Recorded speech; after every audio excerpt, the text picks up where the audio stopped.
Uyqu falaji, ya'ni jin boshi haqida katta ehtimol bilan eshitgansiz, to'g'rimi? Tadqiqotlarga ko'ra, har 5 ta odamdan bittasi hayotida kamida bir marta bo'lsa ham uyqu falajini boshidan o'tkazgan. Bu ko'pincha 70% hollarda aynan tepaga qarab yotgan holda sodir bo'ladi. Uyqu falaji miyani tanadan oldin uyg'onib ketishi natijasida sodir bo'ladi va bu holatga ko'pincha stress, charchoq va begibro etganlaridek tepaga qarab uxlab qolish sabab bo'ladi. Uyqu falajida siz umuman qimirlay olmaysiz, chunki REM uyquda bo'lasiz. REM bu biz odatda tush ko'radigan bosqich. Bu paytda tanangizning mushaklari avtomatik ravishda bloklanadi. Chunki agar mushaklarimiz bloklanmasa, biz tushimizda qilgan har bir harakatni real hayotda ham qilgan bo'lardik. Xullas, miya REM tugamasidan uyg'onib ketsa, siz xuddi falaj bo'lgan o'lja kabi yirtqich sizga tobora yaqinlashib kelayotganini kuzatasiz. Ayanchli holat. Masalan, mana bu odamning ustida sharpa yo'q, lekin u uni ko'ryapti. Ya'ni miyasi uni bor deb o'ylayapti. Uyqu falaji har xil shaklda bo'lishi mumkin. Masalan, qora sharpa ko'rinishida va hokazo. Shaxsan meni oldimga shu bratan kelib turadilar. Agarda bir kun siz ham shu holatga tushib qolsangiz,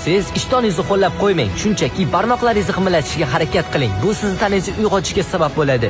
Lekin bu foyda bermasa, shunchaki chuqur-chuqur nafas oling, xavotiringizni qilmang.